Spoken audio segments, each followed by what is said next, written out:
I would say welcome, but I've got my camera shot right set up in front of the laptop. So we're still gonna say welcome.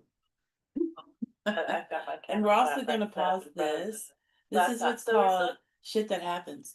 All right, it's all good. So let's see where we're at. Okay, I think we might be okay.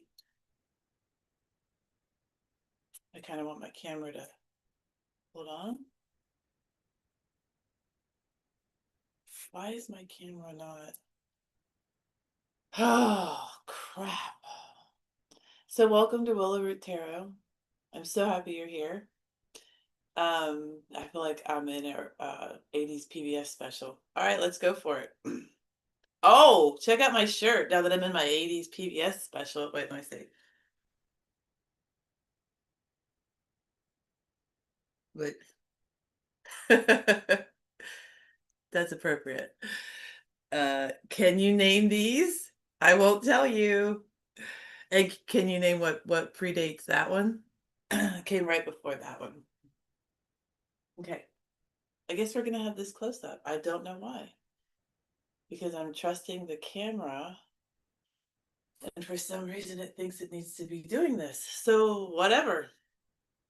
Um, Hi, I'm Elizabeth, Willow Root Tarot, and I wanted to share with you today the Way of the Horse Oracle. I host right now it's every other Saturday. We might be doing it every Saturday. It's such an enjoyable group. So fun. And on Saturday, if you go to Meetup and you look up Willow Root Tarot, you'll see where on Saturdays I offer the Mystics Roundtable. I also offer that on Thursdays, but this is a different one. And on Saturdays, we read from the book.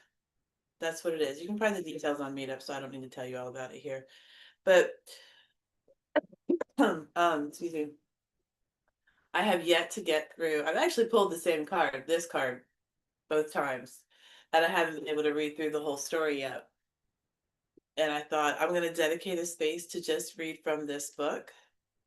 And also, I'm also going to have, I'm going to drop videos of Oracle of the Radiant Sun. Again, I feel like the descriptions are a little long to share in all spaces, but this is a perfect space to share. So let's see if we get that card. So this is Way of the Horse, and this is by Linda Kokodov, and illustrations by Kim McElroy.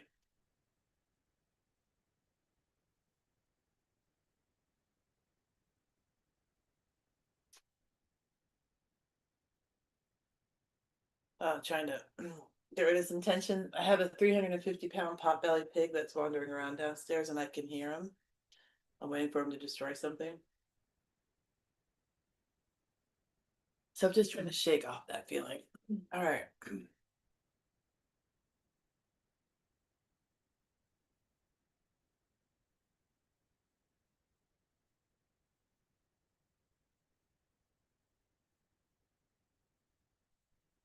All right. I'm really distracted. I kind of wish I had background music so I didn't have to hear him.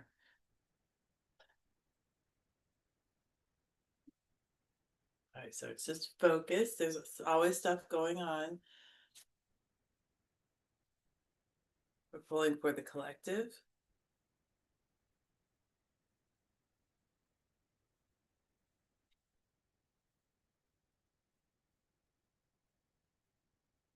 Yeah.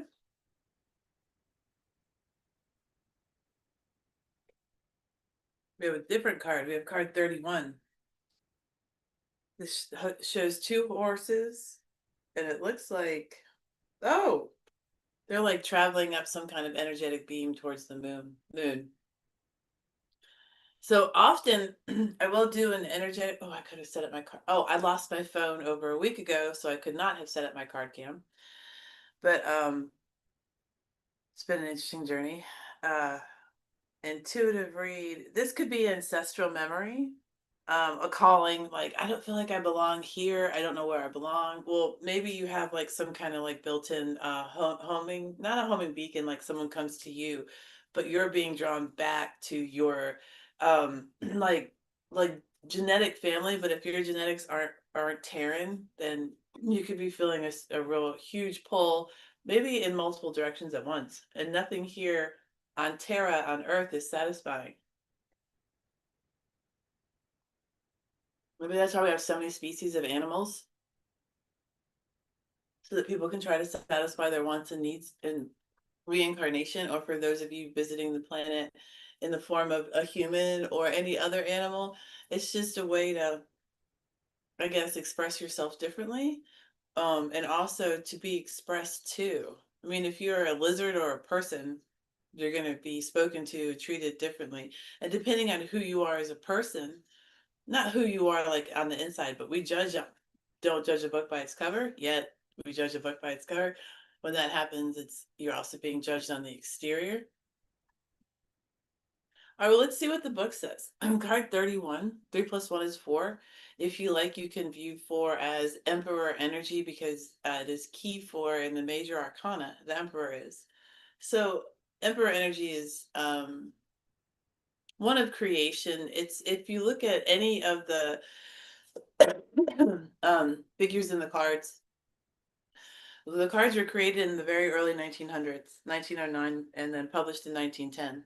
And if you please consider the system of society that was happening when the cards were created.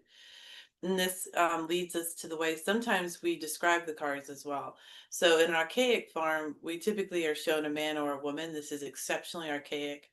In thinking of this, but if we look at it as Empress is feminine and Emperor is masculine, again, we are limiting ourselves. It's a simple way to say it, but it's not necessarily the right way. I welcome any suggestions on word usage, how to bring our language up to be contemporary. But the Empress is who considers, who looks at logistics, who makes the plans, has everything set before allowing the Emperor to create, to manifest in the physical realm. So let's go ahead and see what we have in the book. And this is all the queens and kings as well.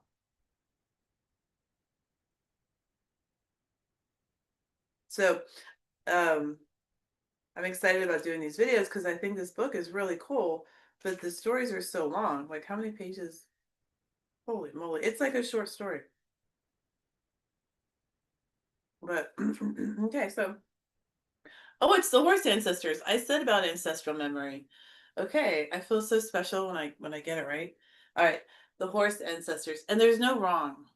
There's no wrong. Species wisdom, that could be what you feel like pulling you apart in the beginning when we talked about that. Collective memory and ancestral patterns affecting current events. And especially if your ancestors aren't even from this planet. Come on, that's hard.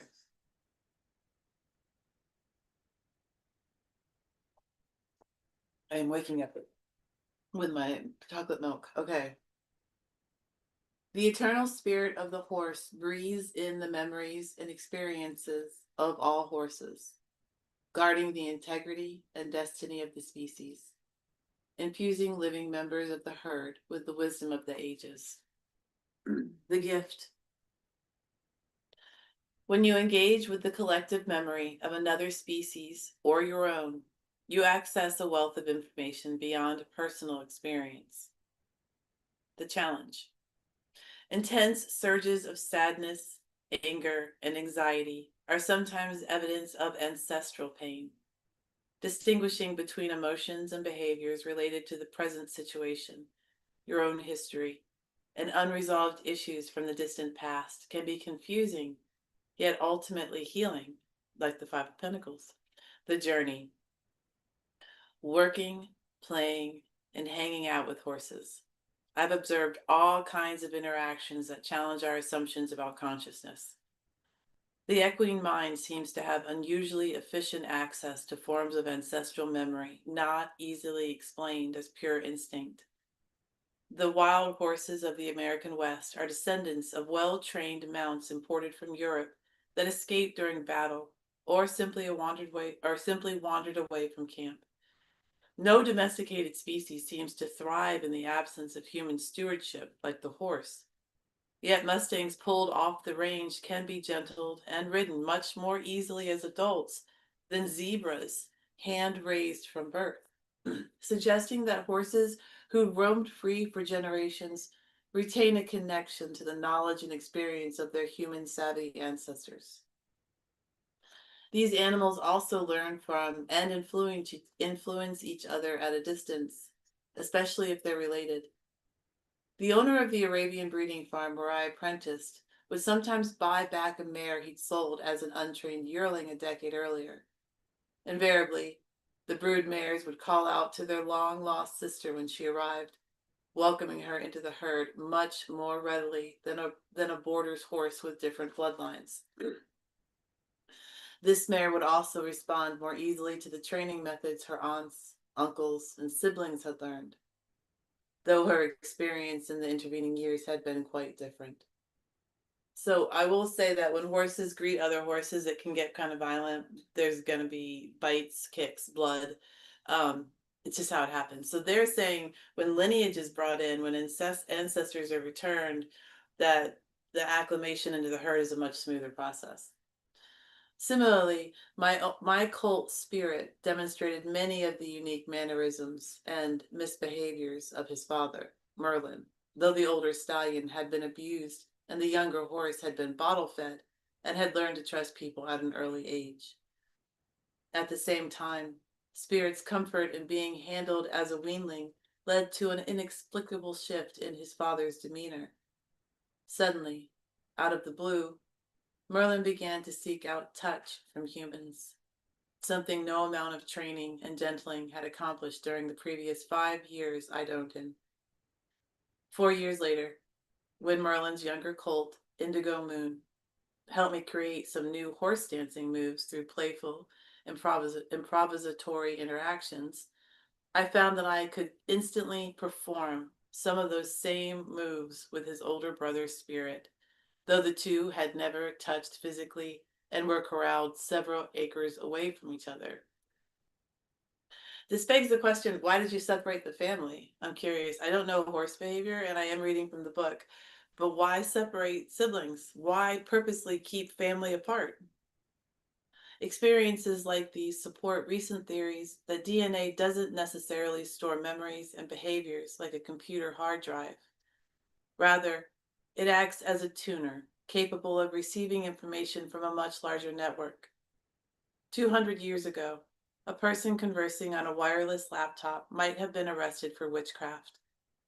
Today, these technological innovations are taken for granted, serving as powerful metaphors for an expanded definition of consciousness. Larry Dossey, Gary E.R. Schwartz, and Rupert Sheldrake are among those scientists who make a strong case for thought and memory existing outside the individual body. From this perspective, the mind is not fixed in space and time. It is not generated by the brain, or even the neuropeptides and neurotransmitters synthesized throughout the body. Rather, our brains act as receivers for mind, in much the same way a television translates waveforms into pictures and sound. In this sense, researchers attempting to locate consciousness in the body are operating from the same faulty perspective as someone who takes a TV apart to see how it makes old reruns of I Love Lucy. If you throw your new digital set out the window and watch it smash into a million pieces, your favorite programs will still be floating through the air at the usual time, even though you can't detect them with your senses. So it is with what many call non-local mind, which implies that the thoughts, memories, and perspectives you hold will continue after your physical receiver shuts down and is buried in the ground. Some theories about non-local mind also assert that the consciousness flowing through you existed in some fashion before you were born. In the living energy universe, Schwartz makes a similar point through the metaphor of the cell phone. Phone calls from hundreds of thousands, if not millions of people are streaming down from satellites, going here and there and everywhere, including to my desk. But I do not hear any of them. However, my phone is tuned so that it can register a certain pattern, start ringing, and initiate communication. It serves as an antenna, tuner, and amplifier. According to Sheldrake, living beings tune into information useful to their species through morphic or form resonance. His theory explains a mystery that geneticists have been grappling with for decades, namely, how DNA carries the code that somehow governs everything that happens to a developing organism. Sheldrake argues that since the bone, liver, and brain cells of an individual all contain the exact same DNA, these researchers are putting an inordinate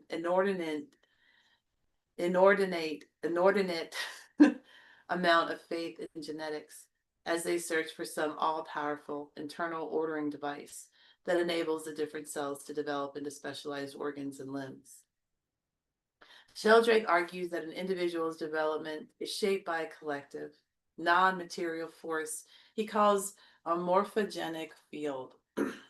The embryo in a pregnant mare becomes a horse because the fetal cells are tuned to the horse frequency and resonate with the field that carries the collective blueprint of the species, just as a string tuned to C will resonate only with another string tuned to C through invisible sound waves flowing between them. Biological entities are much more complex, of course, gaining information and altering their behavior in response to the environment in myriad ways. As a result, Sheldrake argues that ancestral thoughts and experiences not only affect existing members of the species, the thoughts and experiences of each new generation in turn add to and modify the morphogenic field.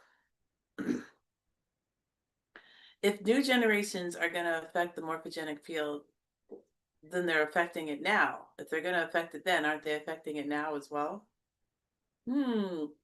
Many religious and philosophical doctrines include the notion of a cosmic mind. The biblical accounts of the all-seeing, all-knowing nature of God coincide with a collective consciousness. More specific descriptions include Mahayana Buddhism's idea of alaya vijnana, a storehouse of consciousness, and the theosophical description of the Akashic records, where every physical or mental event is encoded in subtle dimensions of time and space. A mind trained to limit itself to an individual body relinquishes the ability to tap into these collective sources at will. Hence, Carl Jung's theories concerning the collective unconscious, a collective memory source that still influences people involuntarily, simply because they dismiss all those strange experiences that fall outside mainstream Western beliefs about the nature of thought, identity, and memory. Eastern cultures, on the other hand, embrace the notion of consciousness acting beyond space and time. The Hindu and Buddhist notion of karma describes an invisible force generated by a person's actions, resulting in ethical consequences. Consequences that affect not only the individual's present existence, but his or her character and fate in future incarnations. Yet you don't have to change your religion to explore and experience this phenomenon. Sheldrake's theory of morphogenic fields offers an alternative explanation. Popular interpretations of karma hold that beings come into form to work out the transgressions of previous existences. Souls return to Earth again and again until they finally resolve their karma and are released from the cycle of birth and death. However, a person's karma could also be interpreted as a collection of memories, habits, and perspectives in the morphogenic field that come together to create the physical and the psychological profile of a person challenged to alter the field itself. Whether the soul reincarnates, goes to heaven, travels to the other world, or becomes one with the mind of creation is not the issue in this model. Successfully working out karmic or ancestral patterns transforms dysfunctional elements in the human morphogenic field, an act that ultimately benefits future generations. Past life memories accessed through hypnosis in times of crisis would not necessarily confirm an individual actually lived in another era. A person formed to change a destructive pattern in the human morphogenetic field could just as easily have access to the stored experience of those who suffered as a result of that pattern in the past. Okay, let's reread that. A person formed to change a destructive pattern in the human morphogenetic field. So this is like if you had like karmic influence or you believe in karma and you're saying, okay, well, this lifetime I'm here, I'm going to go ahead and be like, I'm going to solve it all. I'm going to make sure that I'm happy, that everyone's going to be good, whatever you need to do. Which I think just live as a good person is kind of the meaning there, because I don't know of anyone who has like very specific memories of all of the past lives. If you believe that, like, how do you know what you're fixing? You know, that kind of thing. So just live life as a good character. Why is this camera so focused? So like, anyway, so a person formed to change. So they're saying that like this already exists in the morphogenetic field, and people are formed to help correct it. That's crazy. All right, so we're just like meat sacks, kind of getting that. But we have consciousness, so we're more than a meat sack.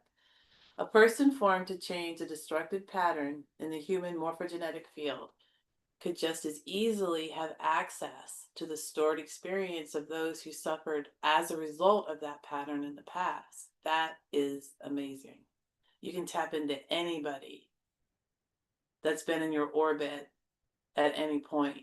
Okay, in this sense, karmic forces would allow the person to tune into his or her spiritual lineage and retrieve the memories of those whose unfinished business he or she has been called to complete. Holy crap. That's a lot of information and people you can tap into. And I'm studying mediumship right now. This is very interesting. This is why I've set aside a time just to read from this book, because it's so long and it's interesting. I often meet people and horses whose fearful, sad, or aggressive behavior can't be fully explained by their personal histories. Theories on non-local mind, enhanced by the ambitious notion of DNA acting as a tuner for more specific information, provide a framework for seeing this irrational phenomenon in a new light and bring up some intriguing questions. If the human morphogenetic field contains the experiences of cultures defeated, enslaved, and assimilated against their will, what happens to the memories of those whose ways of life were eradicated? What becomes of their forbidden stories and suppressed philosophies? Do their descendants occasionally tap hidden currents of sorrow, never acknowledged, never grieved? Like Mustangs living free in the New World, do people have the ability to access the knowledge and experience of their old world ancestors?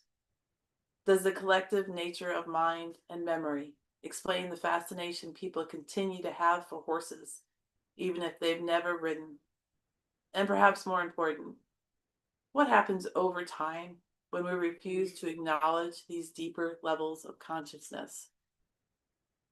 In his extensive history of the Black Sea, Neil Oscarson used this enigmatic body of water to symbolize the psyche's toxic reaction to unresolved ancestral pain. On the surface, the Black Sea is a place of abundance. Salmon and sturgeon crowd up its 5 tributaries to spawn, making caviar so plentiful that it was considered the food of the poor in 14th century Byzantium. Yet below a depth of 150 to 200 meters, the Black Sea is not only dead, it's filled with poison. This small landlocked reservoir of salt water suffers from too much input. 5 rivers flow into the Black Sea, compared with 3 spilling into the much larger Mediterranean. In the Black Sea, the onrush of organic matter eventually proved too much for the bacteria to decompose it. Over the centuries, the dissolved oxygen normally present in salt water was depleted. So the bacteria turned to another biological process, creating a residual gas, hydrogen sulfide, one of the deadliest substances in the natural world. A single breath of this invisible poison can kill a human being. When agitated by a particularly brutal storm or disturbed by efforts to drill for oil, these deadly currents can suddenly rise, killing everything in their path. Civilization's historic compulsion to conquer and pillage without restraint, ceaselessly assimilating other cultures, has created its own deadly version of the Black Sea in the collective unconscious.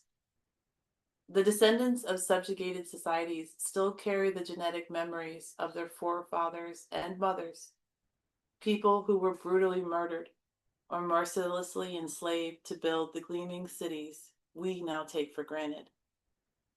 This may very well explain the senseless pockets of violence that erupt all over the world. A simple gesture or behavioral pattern in peacetime taps the emotions of ancestral war and sometimes just snaps. Suddenly, the Nazis are sacrificing the Jews as scapegoats for a nameless angst. Yugoslavia erupts into a war where no one else can seem to fathom.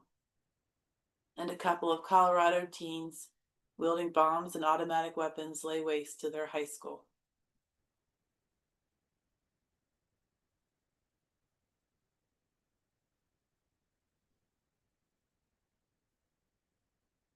Because kids can tap into it too.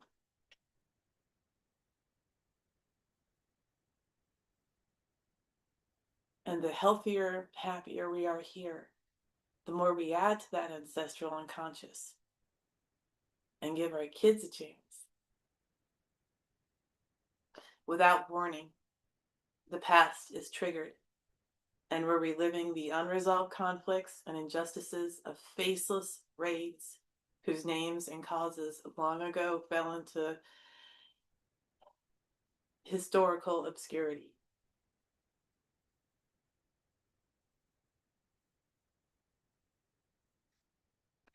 We may have no idea who our ancestors were, yet we find ourselves wincing from their pain and fighting their battles. Wholly rational explanations for these outbreaks of violence are short sighted and ultimately ineffective in imagining a solution because the most widely accepted theories of consciousness can't begin to embrace the breadth and depth of human experience. In sharing these theories with clients, I've noticed a dramatic shift.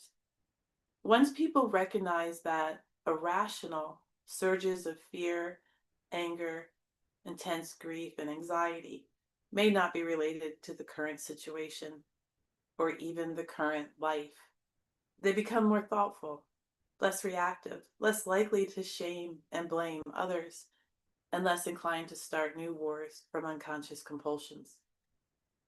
Trainers dealing with difficult horses become more patient with animals they might have previously dismissed as crazy. Moving beyond persistent yet inexplicable drama sometimes requires the understanding that ancestral pain and behaviors are active. The good news is that even before the past is fully resolved, collective consciousness can be tapped for other purposes. Apologies, guys. TAO, is it Tao or Tao? The Tao of EQUUS. EQUUS. I'm not sure how to pronounce that. It's a book that she wrote. I talked extensively about my experiences with the equine collective mind, a phenomenon I alternately refer to as the horse ancestors, or the wisdom that gives rise to the form of the horse.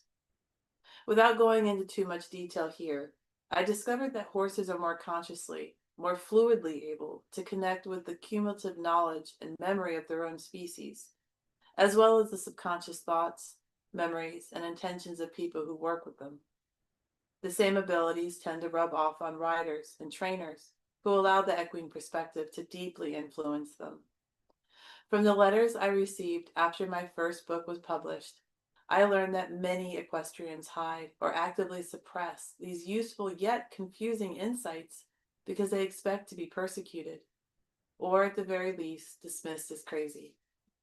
I felt that way myself for many years, yet eventually I grew to trust this phenomenon, in part through theories that could explain my strange encounters. The collective memories of horses and humans still intersect in intimate, highly emotional ways, even if contemporary human thought patterns and lifestyles strive to separate people from the rhythms of the natural world and its creations.